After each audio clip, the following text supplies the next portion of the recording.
Et si maintenant on crée notre courbe NURBS à partir de notre cercle, mais cette fois-ci dans Grasshopper 2, dans sa version bêta.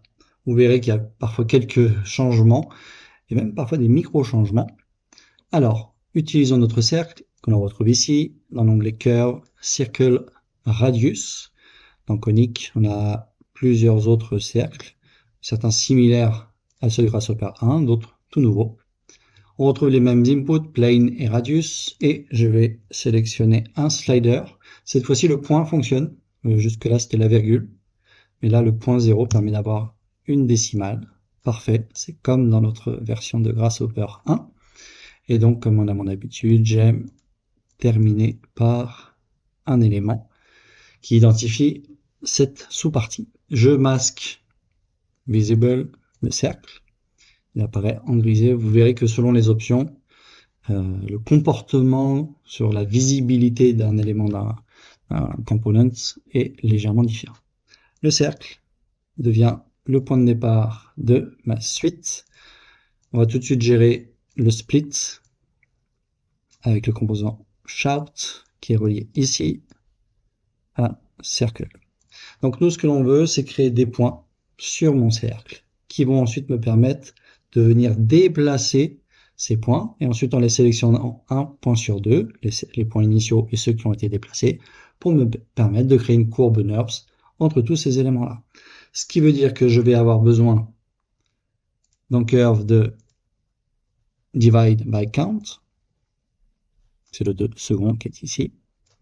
Je vais avoir besoin dans Transform Rigid, ça change un peu par rapport à Grasshopper 1 de Move, et évidemment je vais avoir besoin de mon NURBS Curve, ou Curve From Points. Le nom a légèrement changé là ici, mais les inputs sont identiques. Donc, je vais avoir besoin de ces éléments-là. Le premier ici, pour me permettre de créer un certain nombre de points, et on va créer un slider qui va aller de 4 à 16 par exemple. Et on va essayer d'aligner. Il n'y a pas encore le snap gecko comme dans Grasshopper 1. Ça serait bien qu'il soit par défaut, ça serait intéressant. Ensuite, j'ai besoin de sélectionner le point 0 de mon cercle. Pour cela, je vais aller chercher l'équivalent de Deconstruct Arc de Grasshopper 1, mais il est rangé un peu différemment. Ici, il n'est pas dans Analysis. On va aller chercher dans Conic, là où on crée le cercle, un petit peu plus bas, dans les outils de modification finalement, le Dissect Arc. Si on venait disséquer, quelque sorte, notre outil. Et on retrouve donc ma grille qui me sert donc à identifier le point d'origine de mon cercle. Et sur cette base, je vais pouvoir créer donc des vecteurs from 2 points ici. Le point de départ, donc le base plane, et des points pour visualiser. Et là, c'est top, parce que maintenant, on visualise le résultat, on voit nos vecteurs tels qu'ils apparaissent, et ça, c'est plutôt cool. Je n'ai pas pris le bon component, c'est une flèche aussi, mais les vecteurs, c'est celui-ci. Hop, je vais pouvoir les masquer ici, celui-ci également, et hop, très bien. On a notre vecteur, c'est ce qui va me permettre de venir déplacer donc mes points. Mes points, ils sont ici. Je vais donc utiliser un component point. Ça, c'est mes points d'origine, les premiers que j'ai créés donc grâce à ce divide by count. On va mettre un splitwire, donc un shout et un listen ici. Et donc, ces points-là, on va donc les déplacer comme ceci. C'est eux que l'on veut déplacer. Le vecteur est, lui, à cet endroit-là. Idem. On va en prendre l'habitude. Un splitwire. J'espère qu'on va retrouver le hidden wire. Je trouve ça un peu plus simple, personnellement. Et donc ici, j'ai besoin de relier mes vecteurs à motion. Si je le fais de cette façon-là, je ne contrôle pas l'amplitude de mon vecteur. Donc j'ai besoin d'aller chercher dans le vecteur un autre outil qui me permet de le faire. Il ne s'appelle plus amplitude. Il est par défaut ici, il s'appelle resize vector. On l'attrape ici. On retrouve donc mon vecteur et on change donc sa taille. Je vais peut-être mettre un 11 pour que je puisse basculer sur la taille au-dessus. Non, on va déterminer nous-mêmes la valeur. Allez, de 0 à 15.0. Il me met par défaut à la moitié lorsque je fais ceci, ce qui me permet moi de faire varier mes éléments. Je masque celui-ci, je masque également celui-ci. Et donc avec le shout and listen, ça fait quand même beaucoup d'éléments qui doivent être masqués de manière supplémentaire, alors qu'on pourrait tout simplement masquer un fil. Bon, à voir dans l'avenir comment ça se suit et comment ça se comporte. Un point ici, mais c'est beaucoup lié aussi à ma façon, moi, de construire les éléments. Très bien. Maintenant, j'ai besoin, avant de faire cette étape-là, de pouvoir venir sélectionner un point sur deux, les éléments. On dit mes points initiaux ici, là. J'ai besoin de pouvoir les sélectionner un point sur deux. Comment je fais cela? Je ne vais pas m'embêter, je vais copier ceci. Voilà, c'est le même listen. Et je vais aller chercher, on l'a vu dans la démonstration Grasshopper 1, le sift. Sift pattern, ici il ne s'appelle que sift. À quoi sert-il? Donc il sert, comme son nom l'indique, à tamiser selon un certain motif, une certaine taille de tamis, en quelque sorte, à travers le pattern qui est ici. Vous allez voir qu'il y a quelques petits changements qui vont apparaître. Donc par défaut, on a toujours le même pattern. Par contre, on a 0, 0, 1, 1. Oui, l'équivalent de faux, faux, vrai, vrai en valeur booléenne. Jusque-là, on avait utilisé donc un panel qui me permettait d'inscrire des valeurs. Sauf que maintenant, ce pattern-là, voilà, si je double-clique dessus, je peux pas inscrire quelque chose, je peux pas inscrire mon pattern.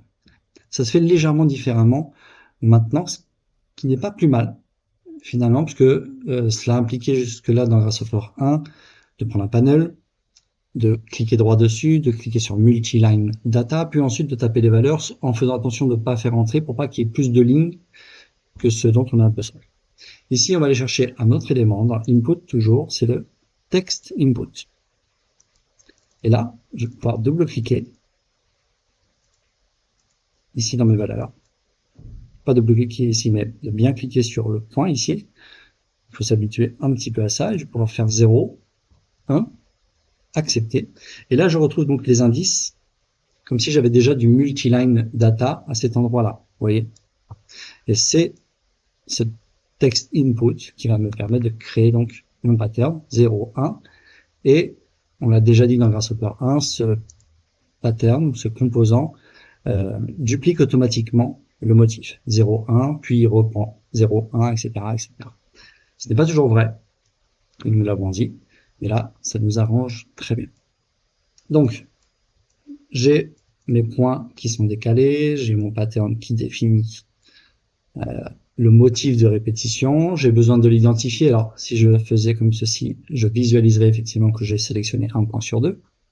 Et nous, on va passer par une autre étape, on va combiner ces éléments-là avec les points déplacés. Donc, j'ai besoin d'aller chercher ici dans Sift son alter ego, en quelque sorte, celui qui fonctionne souvent avec le combine. Donc, pareil, simplifié, c'est combine, et ça s'appelait plus combine data, pardon. Donc ici, je vais pouvoir connecter mes éléments ici, et idem ici, je vais pouvoir aller chercher les points qui ont été déplacés, je les masque. Là aussi, je vais faire un split wire avec mon shout. Un point ici. Et donc, c'est ces points-là qui vont, si je pose un panel pour mieux comprendre ce qui se passe.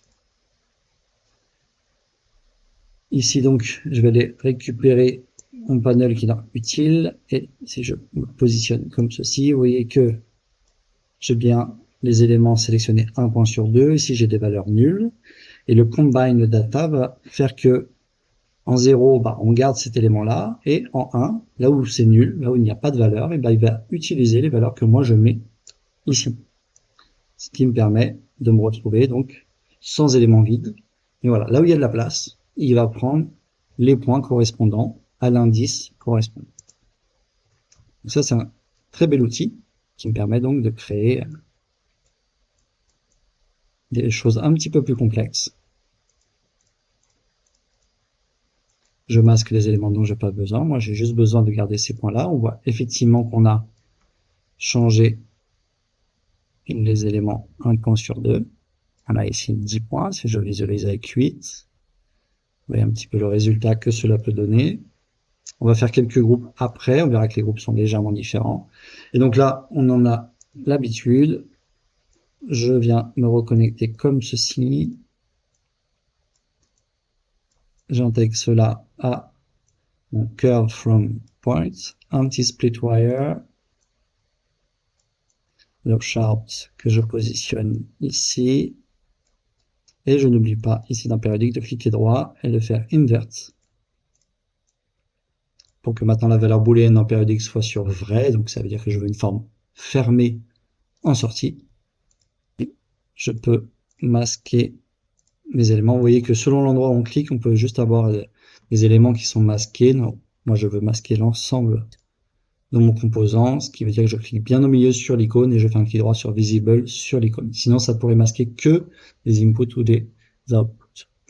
Donc, j'ai mon élément et je vais terminer ici par curve pour avoir mon résultat final. Et voilà ce que j'obtiens donc grâce à Grasshopper.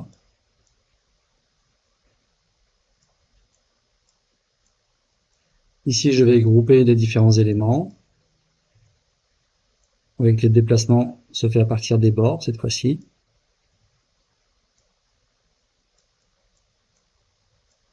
Vous voyez, ces éléments-là, on les a fait légèrement différemment.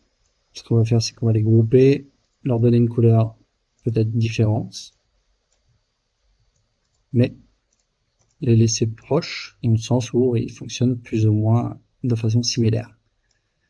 Là, je n'ai pas encore les outils d'alignement pour faire en sorte que ces mêmes points, vu que ce sont les points d'entrée, soient alignés au même endroit. C'est ce que j'aime particulièrement faire, ou même j'aime faire en sorte que les outputs soient au même endroit pour identifier chaque partie. Bon, ça c'est juste des choses qui viendront s'améliorer ou des choses qui seront retrouvées au fur et à mesure. Et voilà, un petit aperçu de comment nous avons pu construire donc une courbe de degré 3 fermée à partir d'un cercle, simplement en déplaçant des points 1 sur 2.